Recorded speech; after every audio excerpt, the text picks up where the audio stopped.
When I hear the word barbecue, I think succulent, delicious, lots of sauce, good time, family, friends, eating till you drop. It's the oldest form of cooking.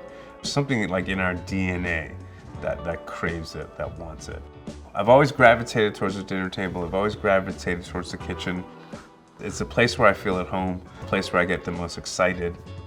It's wherever that cooking hearth is, right? Wherever the center is, people gravitate towards that. And it just shows you how important food is in culture today.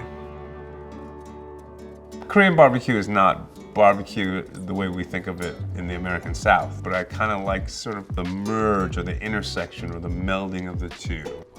Like when you can do both, when it works, that's like, you know, nirvana to me. That's the ultimate flavor package that I love. To me, being a chef is really nothing more than telling your story on a plate. Good cooking is about your family, your friends, having an experience.